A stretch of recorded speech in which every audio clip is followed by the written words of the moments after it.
महाराज, इस बार प्रजा से कर प्राप्त नहीं हुआ है। क्यों, क्या बात है मंत्री? हमें पूरी बात बताओ। महाराज, आमतौर पर हर 3 महीने के बाद प्रजा कर दे देती है, परंतु प्रजावासियों का कहना है कि इस बार उनकी फसल अच्छी नहीं हुई, इसलिए वो कर देने का समय बढ़ाने की मांग कर रहे हैं महाराज। वो सब मैं नहीं जानता। प्रजा से कहो कि यदि इस राज्य में रहना है तो समय पर कर देना ही पड़ेगा, अन्यथा कर की मात्रा बढ़ा दी जाएगी। इसी राज्य में एक गरीब किसान भोला रहता था। वह रोज अपनी गाय और कुछ बकरियों को जंगल में चरा कर लाता और उनसे अपना जीवन व्यापन करता था। बेटा अशोक, जरा सुनो तो। जी पिताजी, कहिए। बेटा, मुझे खेत में जाना होगा क्योंकि इस बार फसल अच्छी नहीं हुई और राजा को कर भी देना जरूरी है। अगर कर समय पर नहीं दिया तो वह दुष्ट पापी राजा कर की मात्रा बढ़ा देगा और हमारी जमीनों को गिरवी रख लेगा। ठीक है पिताजी, मैं गाय और बकरियों को चराने जंगल में ले जाता हूँ। आप बेफिक्र होकर फसल देखने जाओ।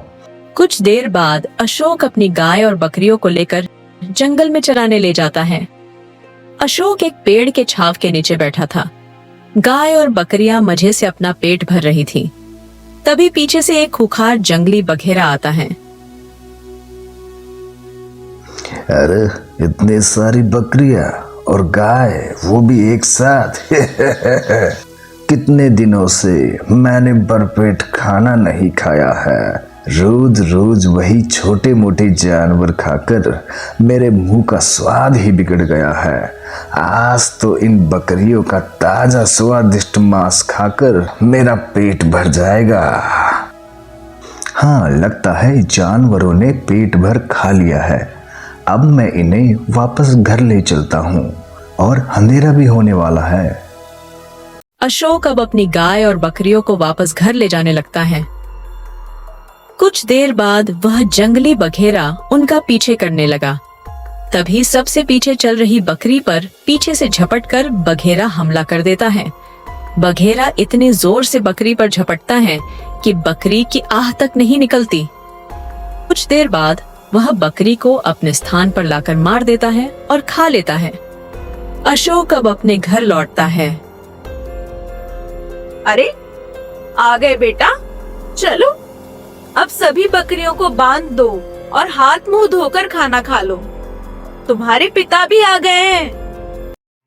अशोक सभी जानवरों को आंगन में बांधने को जाने लगता है। तभी अशोक के पिताजी आ जाते हैं। अरे ये क्या, इनमें एक बकरी कम है। एक बकरी कहाँ है बेटा? हाँ, सभी यही तो है पिताजी। नहीं, एक बकरी कम है, ध्यान से देखो। आप पता नहीं पिताजी, सभी मेरे पीछे ही तो चल रही थी। एक कैसे भाग गई समझ नहीं आ रहा।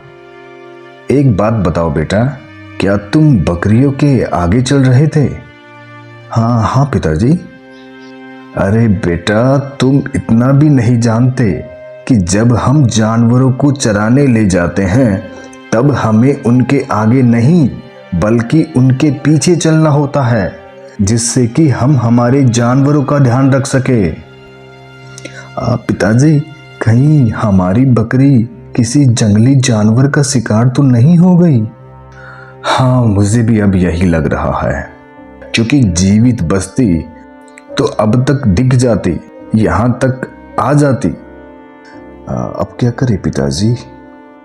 अब तुम कभी इन जानवरों को लेकर जंगल में मत जाना। वह शिकारी जानवर अब तक हमारी बकरी को खा चुका होगा और एक बार आसानी से मिला हुआ भोजन खाने के लिए वह फिर से कोशिश करेगा। आज तो मजा ही आ गया। अगर ऐसे ही कुछ दिन और खाने को मिल जाए तो मैं बहुत जल्दी ही ताकतवर और विशाल हो जाऊंगा। दिन बघेरा फिर से शिकार करने के लिए उसी स्थान पर जाता है जहां से उसने पिछली बार बकरी ढाई थी, लेकिन बहुत देर इंतजार करने के बाद लगता है आज शायद बकरियां जंगल में नहीं आई है। अब मुझे उन बकरियों का ठिकाना ही पता लगाना होगा, वरना मैं भूखा ही रह जाऊंगा। बघेरा सूंघते सूंघते उस रास्ते की तरफ जाने लगता है जहां से कल अशोक बकरियों को अपने घर की तरफ लेके गया था। बेटा अशोक, इन्हें जानवरों को सुरक्षित इनके स्थान पर बांध दो, रात होने वाली है। ठीक है पिताजी। अशोक बकरियों को और गाय को बांधकर सो जाता है। रात हो चुकी है और सभी गहरी नींदों में सो चुके हैं। बघेरा कुछ देर तक बकरियों को ढूंढता है। खुशबू तो बकरियों की यहीं से आ रही है, शायद यही जगह है। आज फिर से मुझे स्वादिष्ट भोजन करना है। दबे पांव धीरे धीरे बघेरा आगे बढ़ता है और एक बकरी को दबोचकर उठाकर वहां से चला आता है और जंगल में मार के खा जाता है।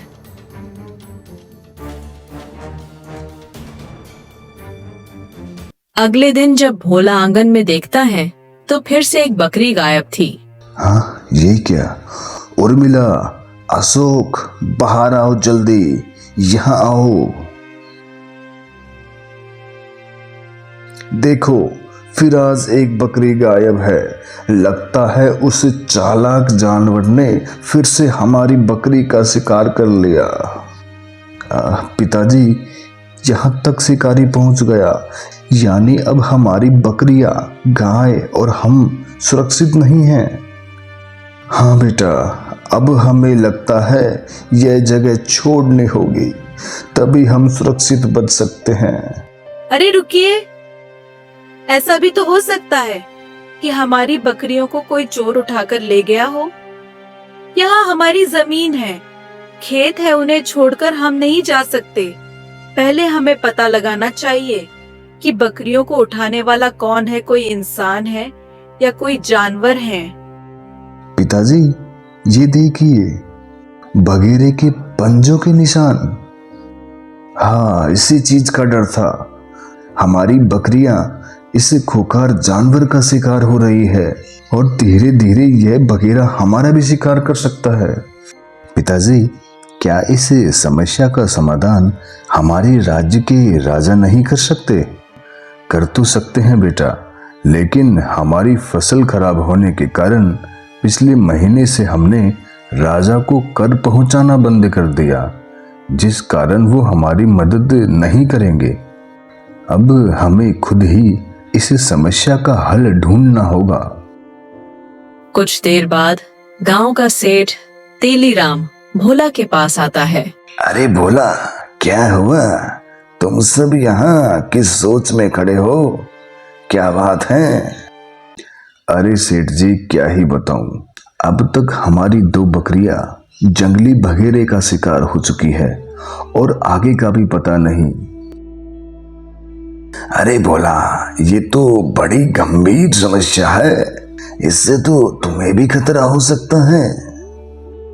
हाँ सेठ जी, एक तो फसल का नुकसान, ऊपर से बकरियों का दूध भी नहीं बेच पा रहा और अब हमारी जान भी खतरे में है। अरे भाई, मेरी मानो तो एक काम करो, अपने आंगन में चारों ओर कुछ कांटे बिछा दो। कांटे? लेकिन उससे क्या होगा सेठ जी? अरे भाई भोला, अगर अगली बार वह जानवर शिकार के लिए यहाँ आया तो कम से कम तुम लोगों को पता तो लग जाएगा। जैसे ही उसके पैरों में कांटे लगेंगे तो वह शोर जरूर करेगा।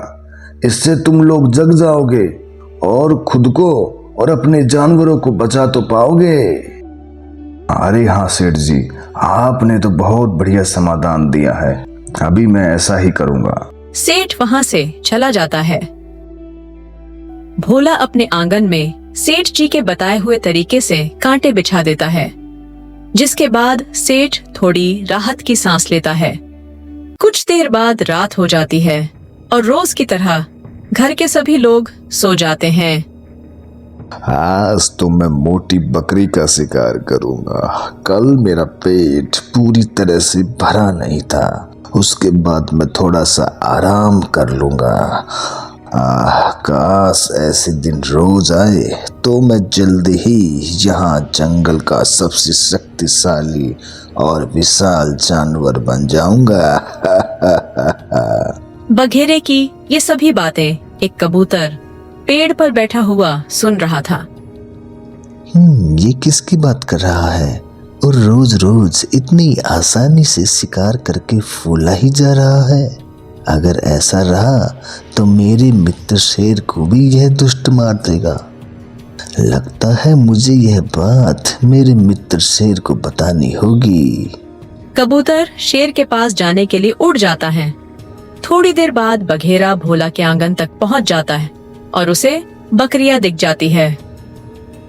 अरे वाह, आज तो मैं इस मोटी बकरी को खाऊंगा, जिसके बाद मेरा पूरा पेट भर जाएगा और फिर मैं आराम करूंगा। इतना कहने के बाद जैसे ही बघेरा बकरियों की तरफ आगे बढ़ता है तो रात के अंधेरे में उसके पैरों में कांटा लग जाता है और वह दर्द से चिल्ला उठता है। ये क्या कांटे कांटे बिछाए हुए हैं। मेरे से चालाकी। ये लोग भूल क्यों जाते हैं कि मैं एक चालाक बघेरा हूँ। बघेरा बिना अपने दर्द की परवाह किए जोरदार छलांग लगाता है और बकरी के पास जा पहुँचता है। वहाँ से वह बकरी को उठाता है और फिर अपने खाने की जगह जंगल में चला आता है और उस बकरी को खा जाता है। बहुत ही स्वादिष्ट मांस है। कबूतर जिसने बघेरे की सारी बात सुनी थी वह सारी घटना शेर को बता देता है, जिसके बाद शेर सीधा बघेरे के पास पहुंच जाता है, जिसे देखकर बघेरा घबरा जाता है। अरे वाह, तुम तो बहुत हट्टे खट्टे दिख रहे हो। तुम्हें तो खाने में बहुत मजा आएगा। रुको रुको शेर राजा, इतना सब्र नहीं है रुकने का। बहुत दिन बाद आज मैं तुम्हें खाकर मेरा पेट भरूंगा और मेरी भूख को शांत करूंगा। रुको, मैं तुम्हें आज का ही नहीं बल्कि रोज स्वादिष्ट मांस खाने का मौका दे सकता हूँ, अगर तुम मेरी बात मान जाओ। रोज?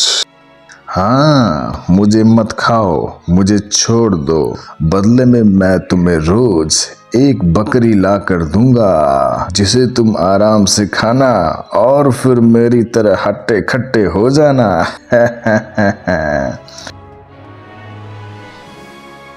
अच्छा ठीक है, चलो फिर लाओ। नहीं, आज नहीं, कल से रोज रात होते ही तुम मेरा यहीं पर इंतजार करना। मैं तुम्हारे लिए रोज स्वादिष्ट मांस लेकर आऊंगा। ठीक है, लेकिन ध्यान रहे, अगर नहीं लाए तो बरखुरदार मैं तुम्हारा ही स्वादिष्ट मांस खाकर अपनी भूख शांत कर लूंगा।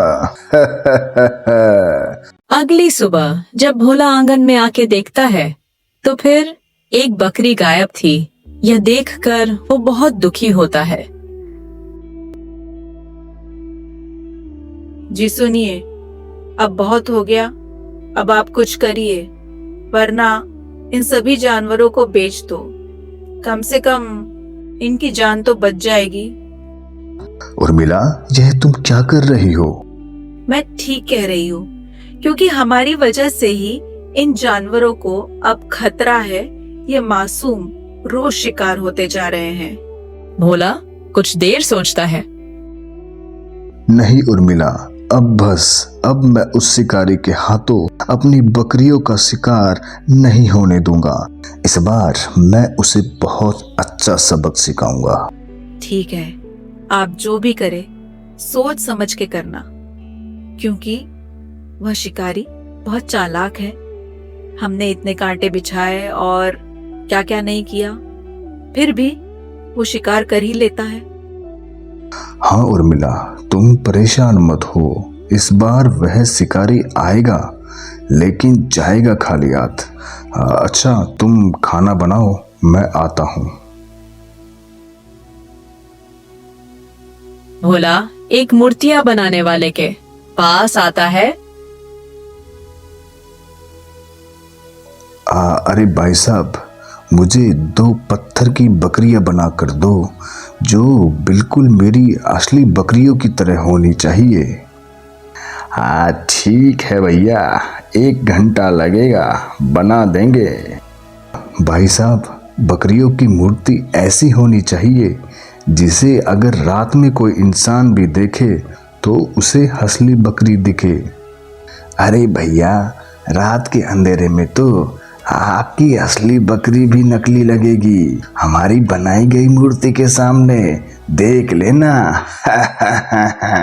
कुछ देर बाद शिल्पकार से मूर्तियां लेकर भोला आंगन में बकरियों की मूर्तियों को खड़ी कर देता है और असली बकरी को छिपा देता है।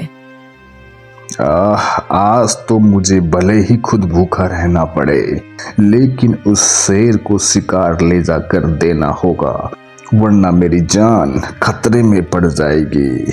कुछ भी करके उसे आज बकरी खाने को देनी होगी, जिसके बाद मैं बच जाऊंगा।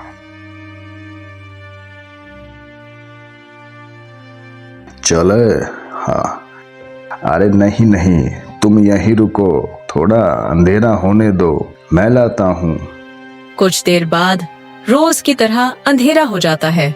भोला और सभी घर वाले सो जाते हैं।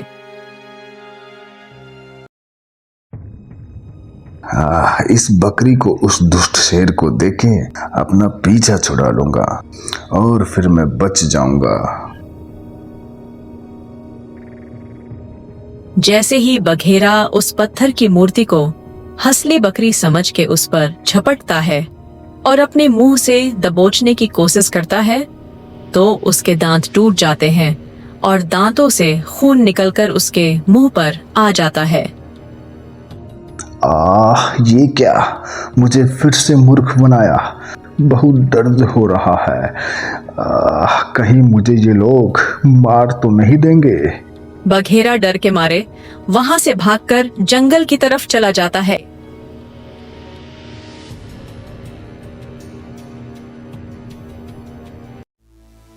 आ गए तुम बरखुरदार, कहाँ है मेरा शिकार? अरे शेर भाई, मेरी खुद की जान पर बनाई है, मैं खुद अपनी जान बचाकर भाग के आया हूँ। अच्छा, मेरे से चालाकी। बरखुरदार, खुद मांस खा के शिकार करके अपना पेट भर के आए हो। तुम मुझे बेवकूफ समझते हो? तुम्हारे मुंह पर जो खून लगा है ये साबित कर चुका है कि तुम शिकार करके आए हो। शेर इतना कहकर बिना समय गवाए बघेरे पर झपट पड़ता है और उसे मारकर खा जाता है।